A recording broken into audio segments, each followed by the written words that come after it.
To start, before we get into it, just a quick overview about our presentation today. Like Dave said, I'm going to talk a little bit about Valley leadership, about our whole organizational structure and our history. You're here to learn about Catalyze, so we're going to talk about Catalyze. And then finally, we'll have some time for Q&A. So we're not going to be monitoring the chat, so make sure to just save your questions for the end, and you'll be able to unmute yourself and ask us your questions, and we'll get to as many as we can and try to get you out of here by 1 p.m. So before I start to talk about Catalyze, let's talk a little bit about Valley leadership. Like Dave said, we've been around for 40 years. So if you're from Arizona or you've lived here for a long time, you may have heard about Valley leadership. And our mission has changed, but our mission has always been the same, to work with leaders, but how we do that has changed over the years. But our mission is clear. It's to bring together a broad spectrum of Arizonans to work in collaboration as leaders and to impact Arizona's most pressing issues. So how we've worked with leaders has, like I said, changed a little bit. In the first 40 years of our program, we tended to work with leaders who may have been more advanced in their careers or had typical leadership roles. And what we have, learned and grown and figured out over the years is that leadership is action, and it's an intentional decision. And with that, we have changed how we operate. And so we want to work with anyone who's ready to take action on issues in Arizona. So your job title doesn't matter. It doesn't matter what role you're in, what sector. We just want to work with folks who are willing to learn about issues, who are open to having their perspectives changed, and who want to make a plan, right? We all want to make an impact in our communities, and we can help you do that. So if all of those things apply to you, then we want to work with you, and we're glad that you're here. With that, we have the principles of doing. And what those are not just buzzwords or something that has to do with the values that we, written down in a book somewhere. We enact these every day. And it's how our organization runs. It's how we work on projects in the community. And it's the backbone of all of our programs. The first is driven to do. And driven to do means that we start every action with an outcome in mind. We take action, whether it's big or small, knowing that in order to have systemic impact, we have to make changes and take action every day.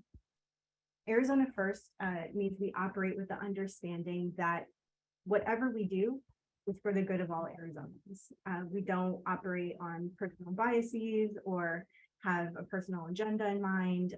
We use data, and we work with folks who are on the front lines of helping Arizonans. We take their lead, and we work with everyone to make sure that there's equitable outcomes for everyone. Building trust means that we take pride in building a culture where we create spaces where people feel safe to share their opinion. We foster relationships, and in doing that, we help find common ground. It's not just about solving problems, but it's important how you show up to conversations. We're very aware of that. So we focus on that a lot in our program, and we'll learn a little bit more about our impact teams. Team mindset means that we commit to the team's success. So rather than focusing on personal gain or how we could, maybe build accolades, we want to make sure that we bring everyone on the team along, and we operate from that mindset in our programming and on our impact teams. And finally, integrity means that we engage other positions, other people's opinions with respect. It's easy to kind of show up in a space and with our ideas and opinions, but not really take others into account.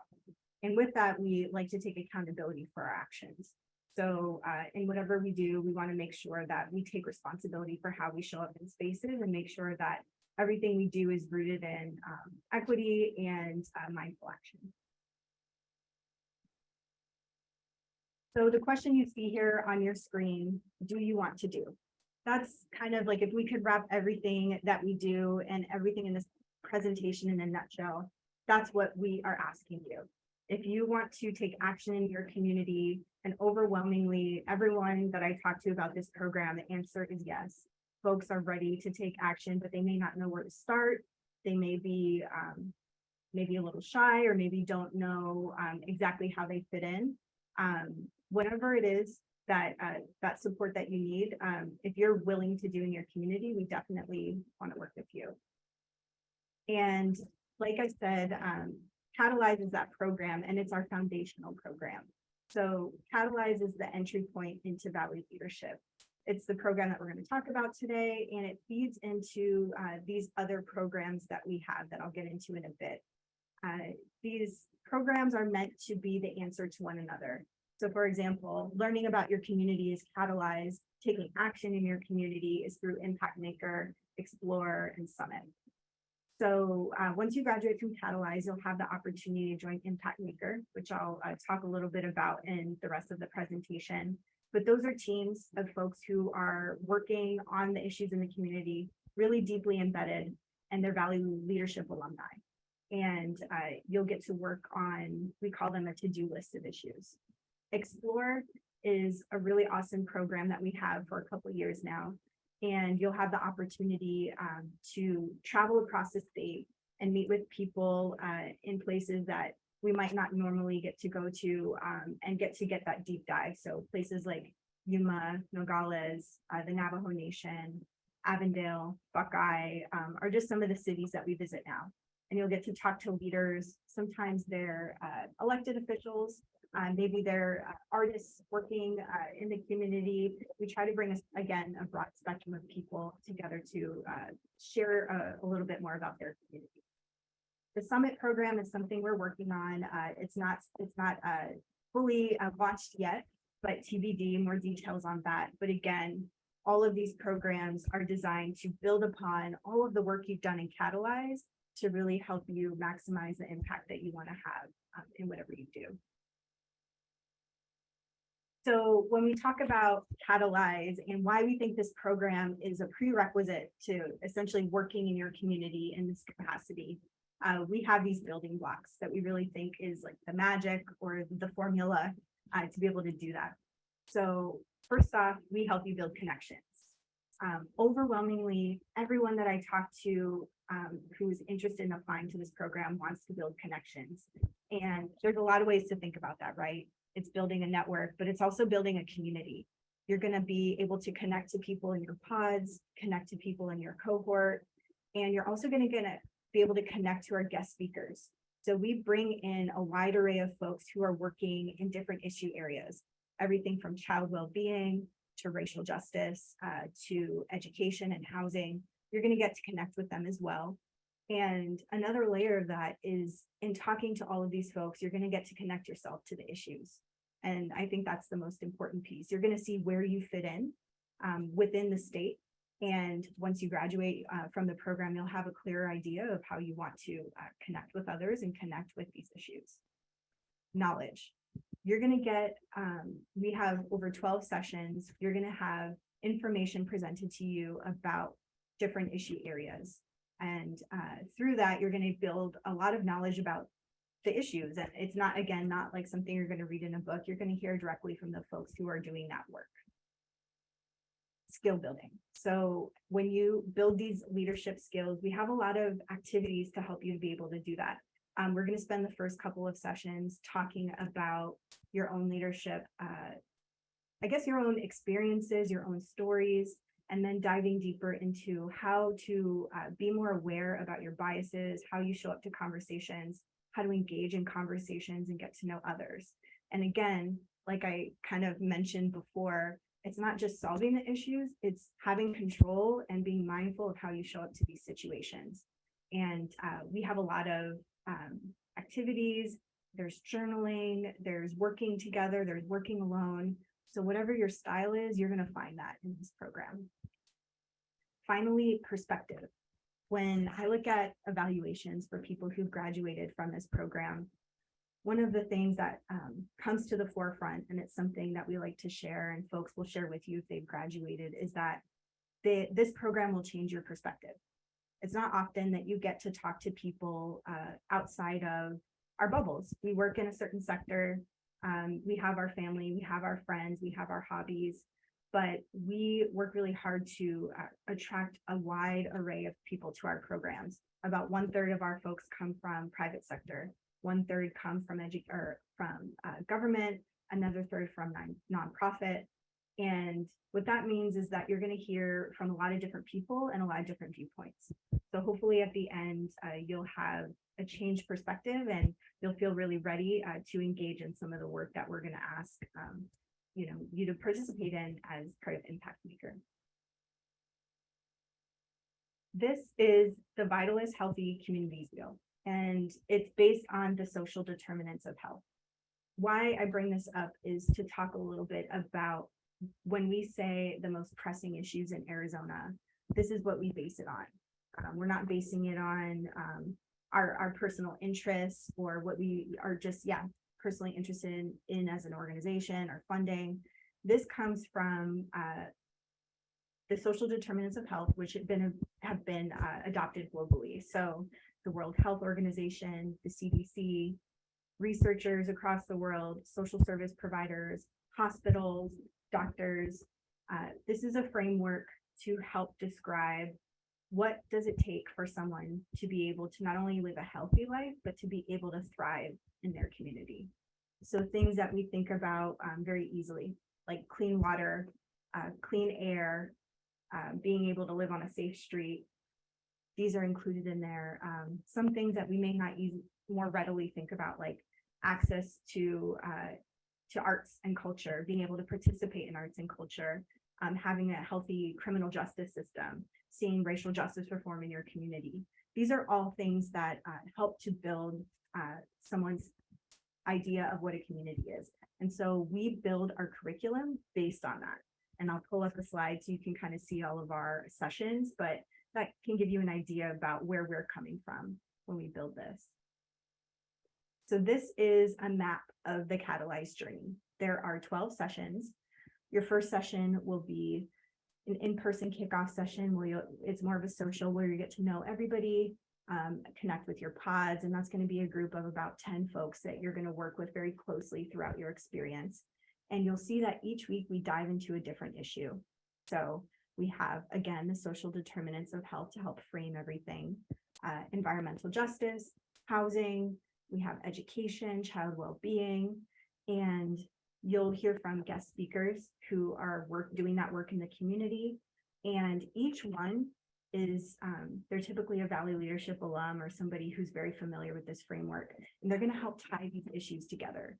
So on your last day, when you walk out and you walk out and tell everybody that you know that you've graduated from this program, you'll be able to understand how housing affects a child's ability to learn. You're going to understand how child well-being and adverse outcomes in childhood absolutely affect neighborhoods, community, and job opportunities later in life.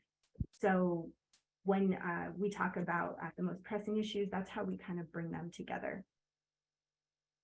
And with that, another layer of this framework that we do help to weave all of these issues together is we talk about equity, interconnectedness, and adaptability.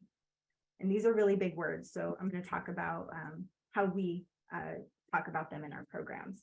So equity, what do we need to fully thrive? What do we need in our communities? So again, when we present an issue like housing, we're not just going to talk about policy or what folks are doing. We're going to connect it to why it's important. Interconnectedness, how are all of Arizona's greatest needs connected? How does it influence possible interventions? We're going to talk about possible solutions for community. We're going to talk about ideas that are presented in a sustainable way, which means that they take in mind all of the things that it takes for someone to live in a healthy community. Adaptability, that has to do with learning more about your experience on the leadership journey.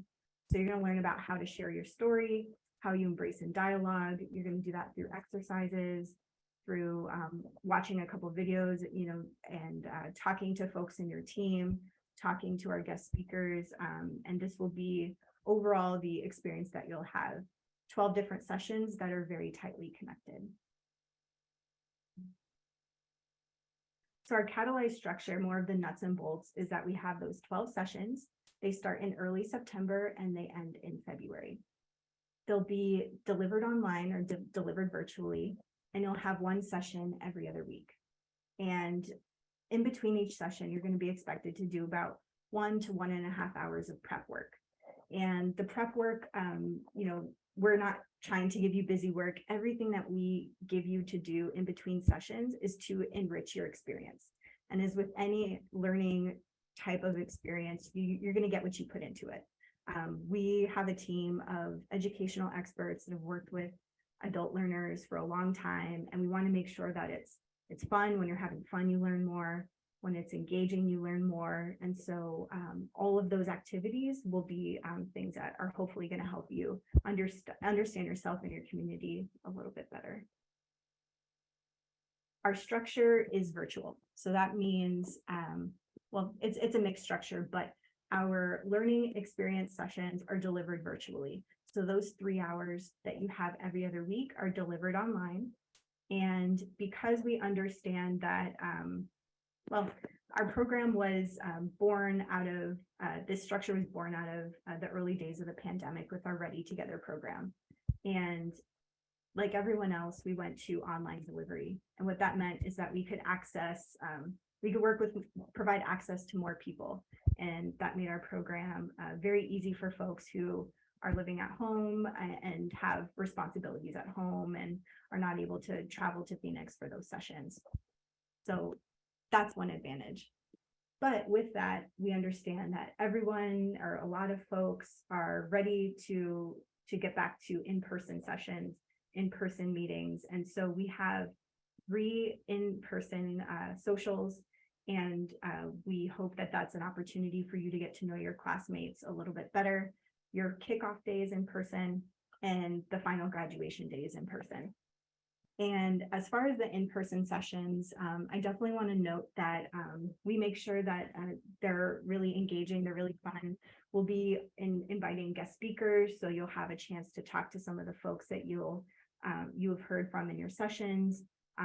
We want to make sure that they're always really comfortable, and they're always in really nice spots. Like, for example, we meet at Postino or different locations. There's always good food, healthy food. Lots of beverage options. We want to make sure that you feel welcome. And we also have a lot of virtual social events.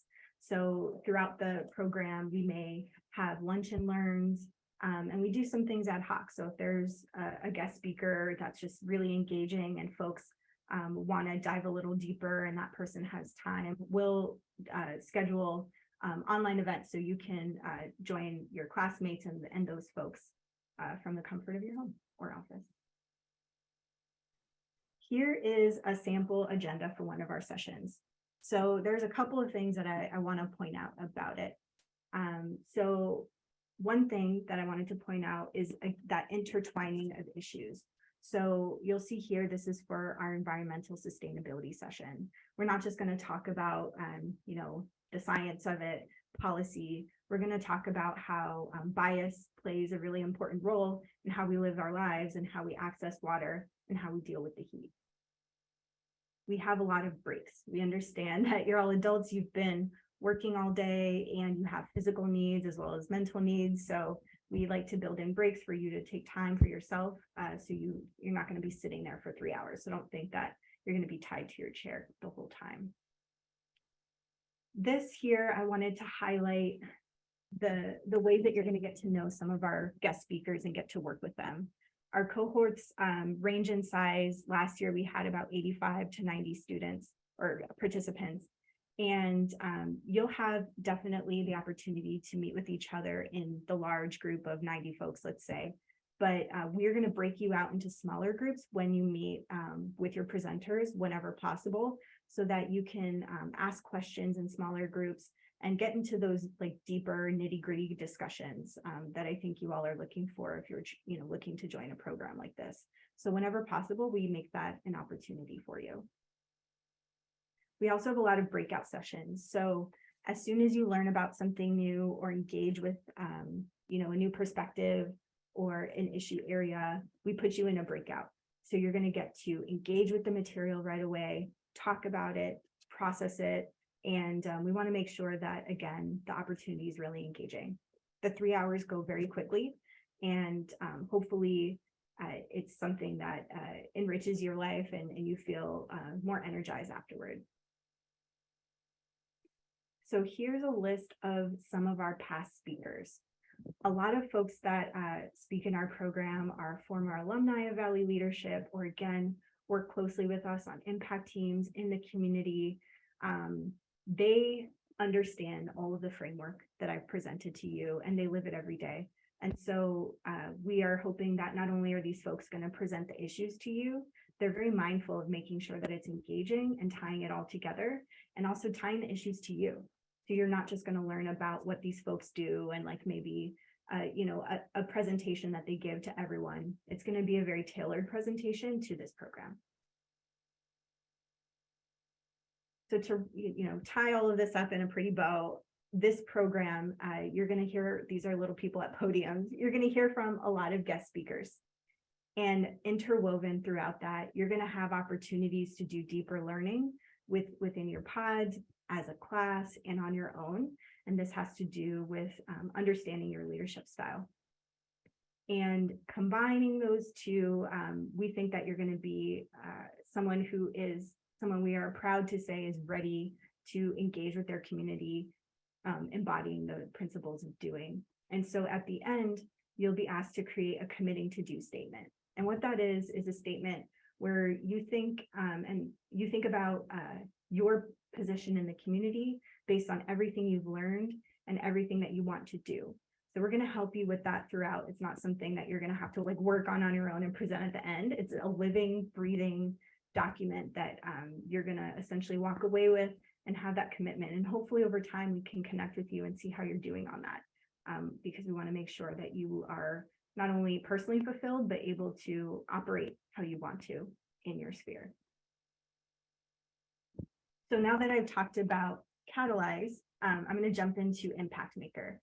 So if you think about how Valley Leadership works, Catalyze is the answer to Impact Maker. Catalyze asks us, are you ready to do? And Impact Maker says, let's get to work. So what it is a network of VL alumni and partners who are collaborating to tackle a to-do list in pursuit of immediate impact and systemic change. So what that means is that, and the way I'll kind of talk about it is that if you work in a certain sector or you have a job and somebody offered you support, you would have a list of things that you needed help with, things that you knew needed to be done. And that's what these teams are. Right now, we have, I believe, 7 impact teams, ranging from child well-being to education, health, jobs and economy, racial justice, and the environment. And what we've done is brought together Valley Leadership and alumni and folks who are already doing this work on the front lines in the community. And these folks know very much the work that needs to be done. They're ready to collaborate. They're operating from that Valley Leadership mindset, and they're ready to get to work. So you can join one of these teams once you graduate from Catalyze. And we sort of use Catalyze as a prerequisite to join, with the understanding that in order for projects to take off and to be successful, it's not, again, just having a list of things to do or an idea of what to do. It's coming to these conversations open, ready to collaborate, aware of our biases, and ready to take accountability for the action we take in the community. So you'll have opportunities to learn about this throughout your Catalyze journey. So we'll have info sessions. I'm always available. Dave's always available to talk through what your participation in this might look like. More details about Catalyze. If you're going to take a picture or screenshot, this is the one that you're going to want to take. These are all the dates for Catalyze. Like I said, it is one session every other week, starting September 4th. And in order to make sure that we're even more accessible than being an online program, we have 2 session options. We have a daytime session and a nighttime session. And how we figure that out is once we have our cohort, we've gone through applications, we'll notify everyone June 12th. A day or so after, you're going to get an email saying, all right, as a class, we're going to find 2 dates. And one is usually daytime, maybe noon or 2 p.m. And another one is evening after typical work hours, maybe 5 or 6 p.m. And you'll have the option to choose either one. So we definitely like to make it so that we keep the educational experience stable or consistent for everyone. What I'm trying to say is that If you choose the daytime cohort, you're going to stick with that throughout the program. If you have some sort of issue, like maybe you're very sick or something has come up with like one of your children or someone you care for, then you can switch that to another day that week.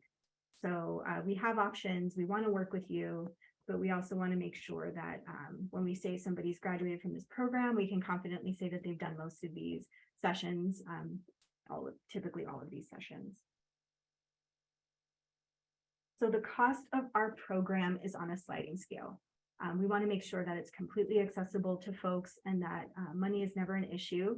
This is also in line with how a lot of organizations are moving towards when we think about equity in our communities, and we base that on income level. And it has to do with whether the prices have to do with whether you are in a single person household or multiple income household. So you'll see the scale here. If you are being sponsored by your organization or your company, we ask that the company pay the highest level of the sliding scale here. With that, we have scholarships available, we have wage replacement available, and in order to let us know that you might need that, when you fill out your application, there will be a little button or something you can click that says send me scholarship information. So go ahead and fill out your application, select that box, and if you select it, we'll make sure to connect with you. So our application is completely online, and you can find it at our website on the Catalyze page, and that'll pop up here in a minute. Applications are due May 21st, and there are a couple of questions, maybe I believe 4 questions, and we call them short answer questions. Because like I had mentioned before, we don't base our acceptances on maybe like a job title or accolades or things like that. We definitely just want to get to know you. We want to know you, anything, work that you've done in the community, things that you want to do in the community. And we want to know a lot about how you work with others and how open you are to working with people that you don't know. And so make sure to fill out the application thoughtfully and give us as much information as you can for us to get to know you. Our applications are reviewed by myself, by Dave. We have board members who are leaders in their community and who understand, the kind of folks we're looking for. And we're thinking about bringing in more folks who can give us a very well-rounded application review. We will review applications after that May 21st deadline through June, and we will notify everyone June 12th about whether they got into the program. And it'll be a big email, think like, admissions packet, and it'll have information about the program, how to pay tuition, and then also how to choose those cohort dates. So we can get that squared away. You can enjoy your summer, live your life, and then come back in the fall ready to join the cohort. So our application is at valleyleadership.org/Catalyze. Again, it's 5/21, so mark that in your calendar. And if you have any questions, like I believe that once you start the application, you can quit and save it and then come back to it. But if for any reason you have any questions, my email is Daisy, DAISY @valleyleadership.org. Just ping me and we can hop on the phone or I'll answer any questions that you have. With that, it's time for Q&A. Thank you for your time. I don't take that lightly. Time is precious, so thank you for taking the time to learn about this program. I'm so excited about it. I'm so excited to get to meet each one of you if you join, and I know Dave is here as well to answer questions, so he may hop in. So does anyone have questions, feel free to unmute yourself and ask away.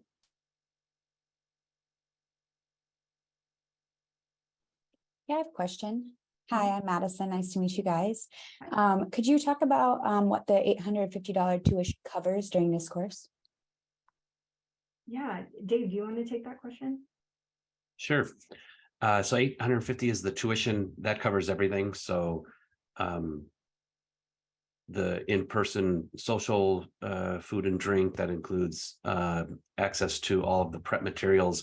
We use an online system called CoAssemble, where you'll get where all of your class materials will live.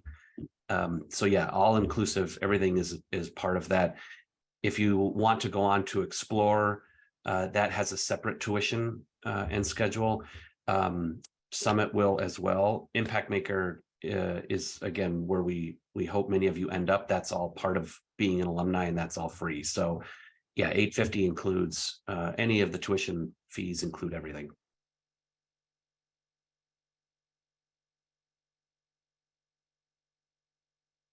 Okay, quick question. If we've already done the application, do we need to do a new one since you're doing this presentation today? Nope. Okay. Thank you for submitting already. I will also mention too, and maybe Paige, who's on our team, or Aki can throw it into the chat.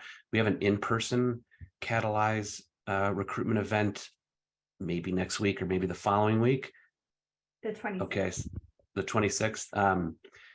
Join us there too. We'll do a shorter presentation. You'll also get to hear from some alumni of our programming, but then you'll also get to meet what will possibly be your fellow classmates. So if you're interested in joining us for that, please attend. I think it's at Postino in Central Phoenix, and it'll be a chance to meet Daisy, get to know her a little more. Daisy will be your professor, not the right word, but you know what I mean, for the Catalyze program. In addition to myself, speakers, and other people that will be presenting. So it's an opportunity to meet myself, Daisy, and the VL team, and learn more about VL and all of the work it's doing too. Yeah, and I can drop the link here in the chat to register for that in-person info session, and it's at Postino Arcadia, actually. I forget there's many of them. Hi there. How many applications are you expecting? And then are you planning on keeping it around that 90-person cohort size? Yeah, Dave, do you want to take this one? Sure. So every year is different. The last several years, we've had over 150 start an application. I'd have to figure out what the final submission rate was. We are, again, with our philosophy of, if you're willing to do, let's get started. We're looking at capacity. Daisy's actually new, and we have a little more capacity this year than we have had in previous years. So that number may increase based on, again, the number of applications, the number of people who score well and are accepted into the program. But yeah, we tend to lean towards saying yes based on capacity. Again, still need to be scored and align with what we're trying to do. But as far as the number, that will know closer to the end of the date. As many of you know, I think over half of those that end up applying within 2-3 days of the deadline. So we'll have a better sense of what that final number is going to be, to understand how many we'll have in the cohort. There's also some technology capacity issues too when you get over 150. But that's kind of where we've settled in, is if it's below 150, if it's over 150, we have to think about it. But right now that is kind of in a wait and see till we get closer to the application deadline date. Great, thank you. Mm-hmm.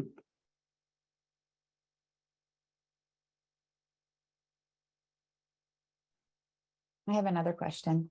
Do you guys foresee in the future going back to in-person for the 10 people pod so that we can get more hands-on experience and do tours and stuff like that? I'm sorry, you cut out for a second. Could you repeat that? Yeah. Yeah. I just wondered if you guys have any future plans going back in person with the 10 people pods so that we can get more hands-on experience and face-to-face interactions. Yeah, thank you. Things, at least in learning and education, are in flux right now. And it's not just this program, right? It's across higher education, public education, programs like this. There's this pull to keep it accessible to folks. And then we understand that people are really ready to get back together in person. So there may be a time where we move, maybe not completely in person, maybe we deliver some educational experiences in person. But for this program, yeah, it's definitely mostly virtual. So I would say this, the learning from guest speakers, doing that online, taking a lot of time to absorb that information on your own at home, but building those connections with your cohort, a lot of that does happen at these social events because you're able to just talk freely, right? Share your personal experiences. And a lot of people will make, happy hours or hiking or things with their pod outside of the cohort. So that is one option. Another thing to think about too is that delivering in-person education can be really expensive. It's, getting a giant classroom, it's, hiring a lot of staff to manage it. And so with that, sometimes having an online program keeps the price a lot lower. So we're trying to kind of be creative about how we let you build those experiences, even if they're not in the traditional classroom setting. Kind of just like flipping that on its head and thinking about how we can do that. I don't know if that answered your question. And I'll add too, and thank you, Madsen. This is a question we've been wrestling with since COVID. Our first iteration of this program was called Ready Together. They're the infamous one and only class of COVID, and where you had to be in virtually. There was no in-person even allowed for part of it, and then it was just where people didn't feel comfortable. Catalyze Class 1, we opened up a little more, and then Catalyze Class 2, we intentionally did an in-person session before the cohort began, so you could at least eyeball each other in the flesh and be like, who are you, how tall are you, things like that. And that worked well last year. This year, we'll have even more in-person, just so that you can get to know your pod mates in person. That first initial social, you do almost entirely with your pod. So you spend a solid hour. Some of the groups stayed 2-3 hours after and just learning and talking with each other. And then in addition to that, our Explore program is entirely in person and purposely small cohorts. So that will range and be no more than 25 people. It just kicked off its second year with 16 people. Very close. You're traveling together. You're going to see the state over the course of 3 months, where that will be in person. And then Summit is likely to be in person as well. Impact Maker, mostly it's all over the place based on the team and the work. But yes, we definitely appreciate the fact that work gets done, and in speaking to that building trust principle of doing. It's hard to build trust through a screen and a person on a Zoom square. So we try to get people in front of each other as much as possible so that we do build those relationships, because as Daisy mentioned, all of this work is meant for long term. It's not short-term projects. It's meant to be something where you got to spend some time in it, and it's better to spend some time with people that you at least have a sense of rather than the box on the screen.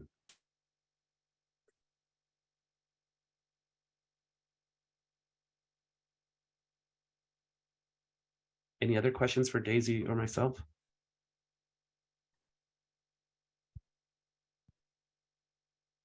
Awesome. Just a quick one. Are you going to share the recording of this? Yes, we will. Perfect. Thank you.